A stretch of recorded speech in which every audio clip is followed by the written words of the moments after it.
and I'll tell you when you've had 20 minutes. Sure, so thank you. try to wrap it up soon.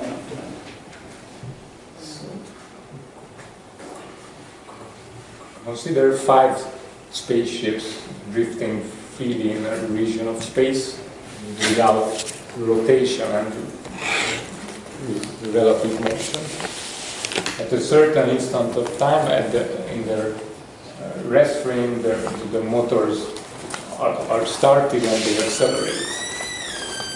Suppose that the acceleration programs are identical, so at every instant they have the same velocity, and so they remain displaced from one another by a fixed distance. At a certain instant, the engines are turned off, and the spaceships continue to drift freely with a common velocity. Now, suppose furthermore that initially the spaceships are equipped with the pieces of a Michelson-Morley interferometer as arranged here, and we perform a Michelson-Morley type experiment with the aid of the spaceships and observe the inference pattern in the detector.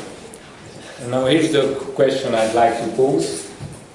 Will we observe the displacement of the inference pattern when, after the acceleration period, the spaceship system moves at a constant velocity in the rest frame?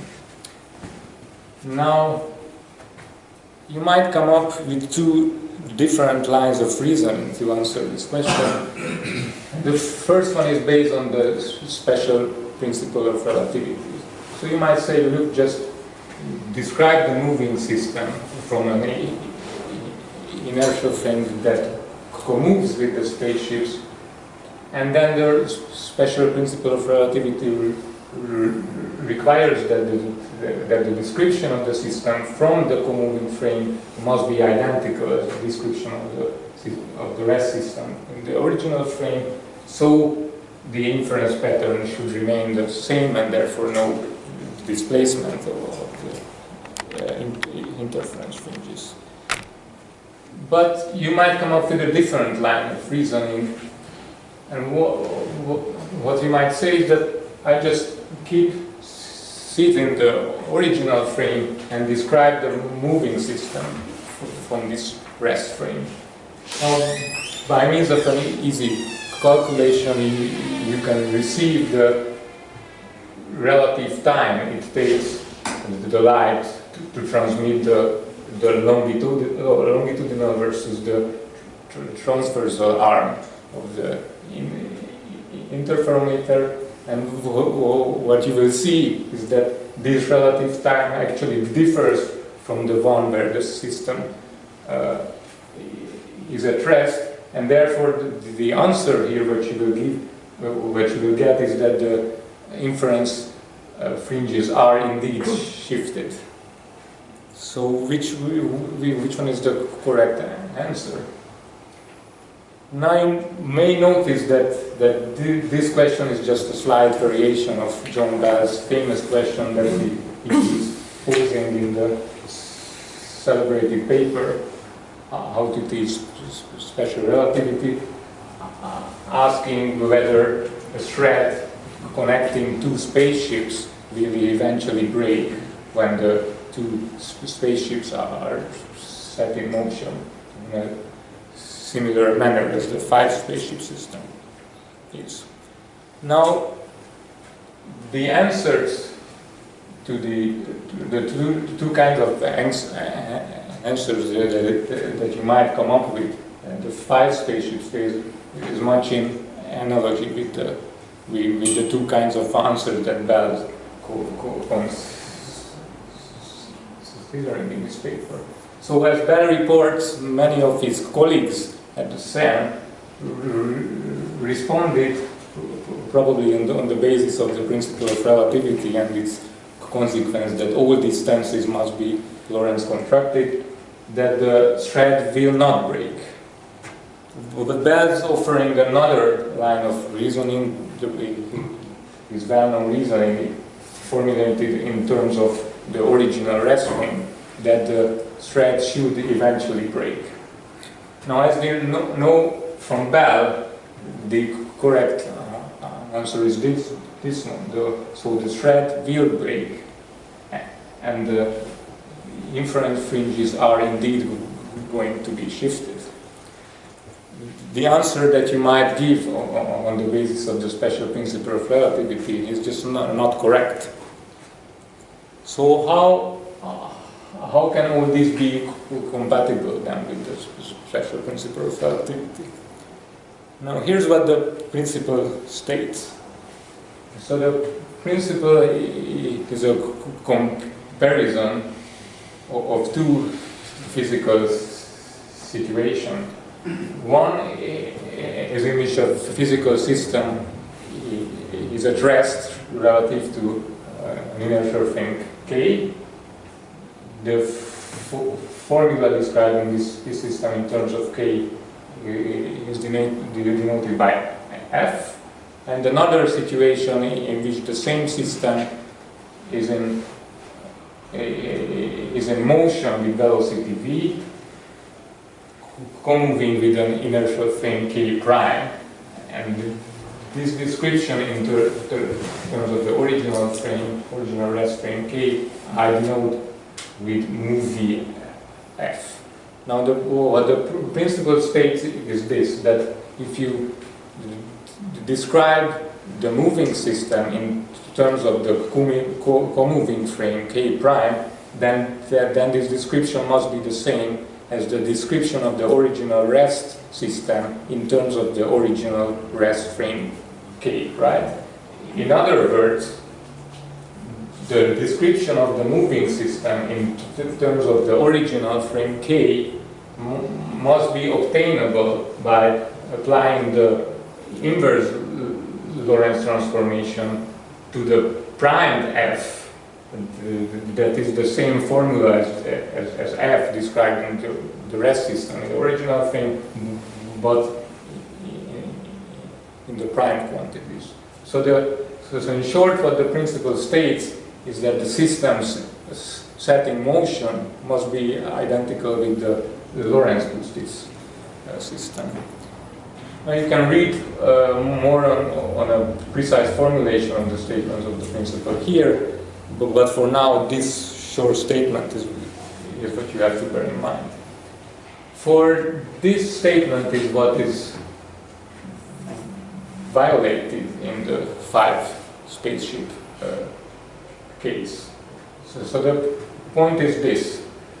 Since the spaceships keep their fixed distance throughout the acceleration process, the longitudinal arm of the interferometer will not suffer Lorentz contraction, and thereby nothing will compensate for the alteration of the relative time it takes light to transit the longitudinal versus the transversal arm of the interferometer when the system is in motion.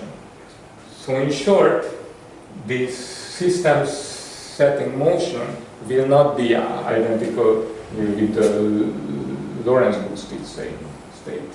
Therefore, the principle is violated in this case. Now note that all this is true even though the equation describing the system, including the motion of the light ray within the system, can be assumed to be Lorentz covariant, right? So having this said, what's going on in the original Michelson Morley experiment, which we take to be the confirmation of the special principle of relativity. Now, in the original experiment, the interferometer was placed on a solid block, right? A solid material. Therefore, the pieces of the interferometer were physically connected. So when the system is set in motion by accelerating it, then it is actually the internal forces within the material of the solid block that imposes the Lorentz contraction of the system and drives the system to the state that's in line with the principle of relativity. In contrast to the original case, when the pieces of the interferometer are not connected, so nothing drives the system to this Lorentz boosted state. Now, it's worth considering what happens when the pieces of the system interact, but not as strongly as in a solid state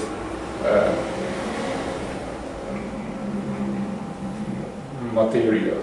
So just imagine that we now place the interferometer to the material of the context that is that's internal interaction is weaker. Now, of course, what's going to happen when we set the system in motion will depend on the details of the interaction of the particles governing these dynamics. But a good physical picture to have in mind is this. So when the system is set in a collective motion, then first the system will find itself in a state which is not identical with the Lorentz boosted one predicted by the principle of relativity. But after a short while, the interaction between the particle will drive the system towards the state that corresponds to the Lorentz boosted configuration, and then at a certain instant the system will reach this state when the principle of relativity is satisfied. Now, if the system doesn't have dissipation, then you might imagine that from this state the system will move on from the Lorentz boosted state and will probably oscillate around the state that's predicted by the relativity principle.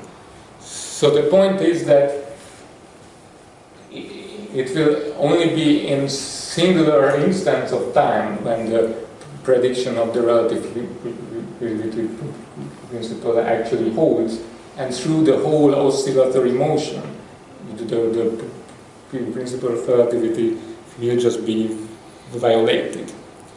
Now, assume that the system has the dissipation. So, what you will see is that this oscillatory motion will drive the system to an equilibrium state that, if the relativity principle is true, then it will correspond to the Lorentz boosted state. So the picture that you have to have in mind is something like this: that in the relaxation process of such a dynamics, the relativity principle will probably violate it, and only just certain instance of time it will hold. But presumably, on the basis of our physical picture, one might imagine that the equilibrium state that the system goes toward will satisfy the principle of relativity. Whether it is the case or not, since equilibrium and relaxation are thermodynamic concepts, is probably a thermodynamic question. So, let me draw conclusions from all this discussion. So there seems to be more to the relativity principle than the requirement of the Lorentz covariance of the physical equations. In fact, covariance says nothing about whether the relativity principle is true or not. The meaning of the relativity principle essentially depends on the concept of move F, that is setting, what does it mean to set the system in motion. But there seems to be no unambiguous meaning of this concept in relativistic physics in general. Therefore, in general, the relativity principle doesn't seem to be an unambiguous statement at all. Moreover, in some situation with absolutely reasonable understanding of the concept of setting in motion, the relativity principle just proves false.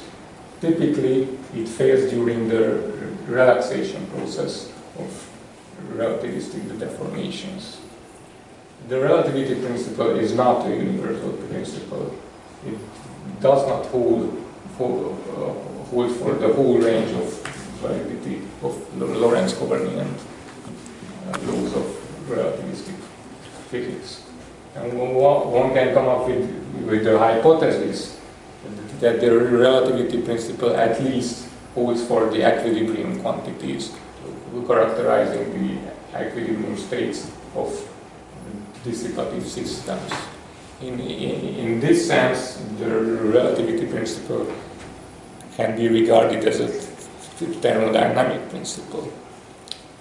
And here's the main conclusion. So, we believe that all this means that the proper message of Bell's discussion of the two spaceship problem means that the relativity principle on which Einstein's principal theory is based on is just a principle of limited validity. And this is the message that we dedicate to the 14th birthday of Bell's famous paper. Thank you for your attention. Happy birthday.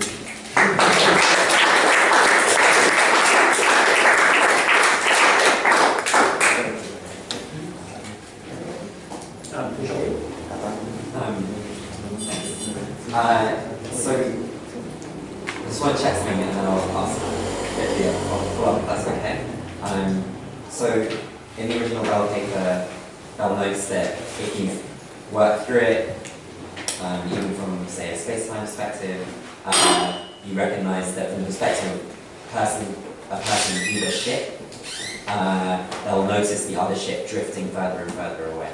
So, I assume that if you turn off the engines and you're drifting along at a certain velocity, in the rest frame of the observers in the spaceships, they are at a greater distance than they were when they started. So, okay. So it seems to me like that the relativity principle as framed by Einstein is explicitly about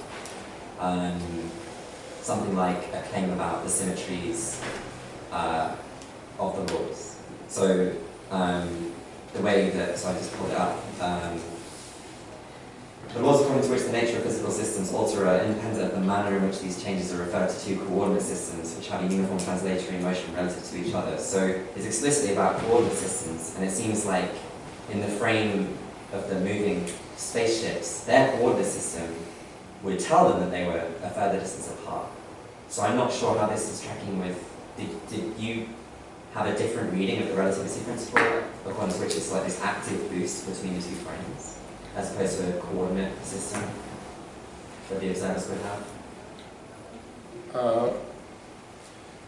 Well, of course, so there's one point to make, maybe for clarification, that also in the 5 spaceship experiment, if you like sit into one of the spaceships, then you will see that and then everything everything can be described from the reference frame that is attached to one of the spaceships, and then you will see that the fringes will be shifted. So that's, of course, nothing depends on that. But so as for the meaning of the relativity principle, in this paper we are discussing this issue in detail. And so what we are trying to recover is the idea that Galileo had in mind. So what we call the principle of relativity is somewhat similar to what he called relativity principle, but this is the way the principle is used in some textbooks examples as well. So for example, so I mean this the way I formulated also. So this is the way the principle is understood. For example, in the case when you derive the electromagnetic field of a moving point charge on the basis of the relativity principle. Harvey, did you want to come in on this? Okay. Well, I want to sort of push Joshua's remark a little bit. Maybe there are two notions of the relativity principle here. Take a rigid body, a rod. According to the relativity principle, at first sight it appears that the rest length of a rod is invariant. The rest length of a rod is invariant. So if a rod is at rest, a given rod is at rest in one coordinate system, it's at rest in the moving coordinate system, its length will be the same. That's in line with this. But that's false in general, in the sense that if I take the original rod and I boost it, to boost it I have to hit it. And hitting it creates all kinds of vibrational modes inside the rod and so on. And its length could change as a result of those. So we expect for this to, when we apply the relativity principle in that sense, we expect the rod to come back to equilibrium again before we apply the principle. Exactly. That's always been understood. Because the boosting process can create all kinds of well, I mean, that's the point. This is your point. If this is obvious, then... So, in a sense, you could say, let's distinguish between the Galilean principle and Einstein's principle. Galileo said, if you set up an experiment in your laboratory, you'll get the same results if you have the same initial conditions. And in a sense, what you're saying is there are situations where you come close to violating that principle. Because I'm looking at a rod, and I thought, gosh, its rest length is not the same as the original rest length of its original rest frame, because it hasn't come back to equilibrium. But Josh's point is that Einstein's definition has to do with the form of laws. Nothing of all of this violates the claim that the fundamental laws of physics take the same form in all inertial coordinate systems. Sure. So, I mean, Lorentz covariance is still a meaningful and physically contentful principle. Just that there are applications of the relativity principle which do not follow from covariance only.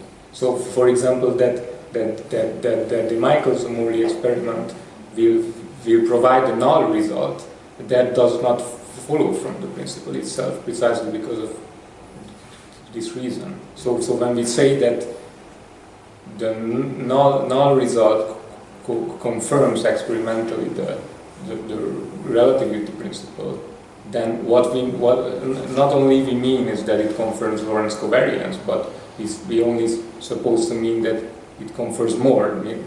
But the original Michelson-Morley experiment involved a rotation as well.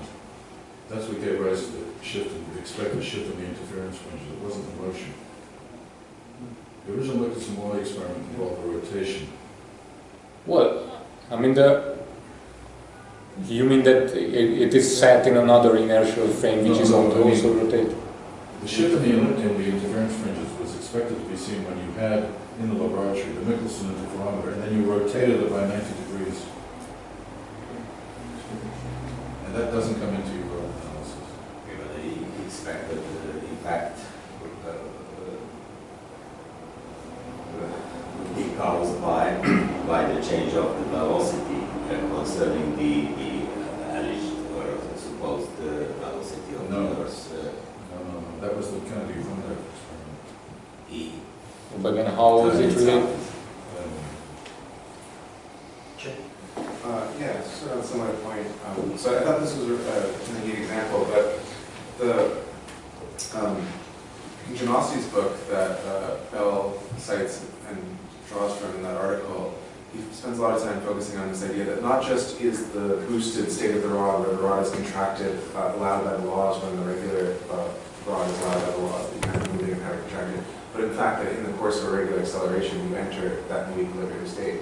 Because in principle, you could sort of enter a different equilibrium state. It's not just that you could take a while to enter that equilibrium state, but you could enter a new state that's also an equilibrium state that's just different depending on how the acceleration goes. Right. And so it seems like this is a kind of very generic phenomenon that the acceleration has to be done properly if you're going to enter the Lorentz transform state when you boost something, and there's no general always will. It happens to be true for rods, and you can try to argue why it is true, and it's something that Einstein glossed over and other people focused on.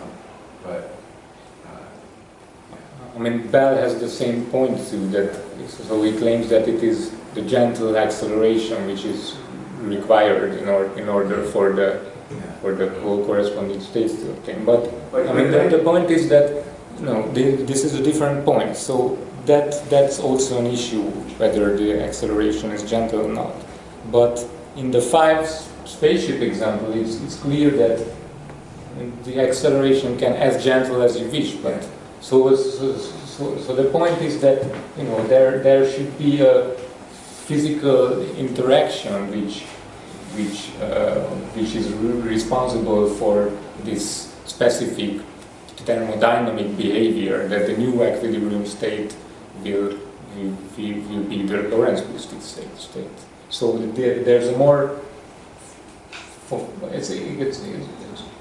there's a more fundamental observation behind. So of course, the first point is that all these examples shows that the concrete type of acceleration matters. That is absolutely not clear. But what do we mean by this move F concept? So what do we mean by a system in motion?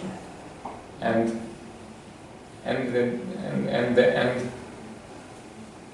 even if we have a reasonable understanding of this, for example, in the 5 ship case, there are cases in which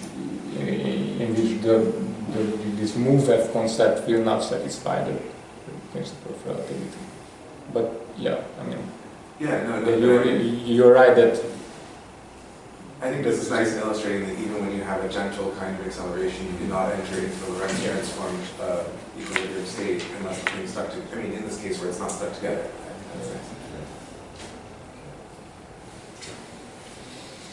That's about time. Okay. No problem. Thank you.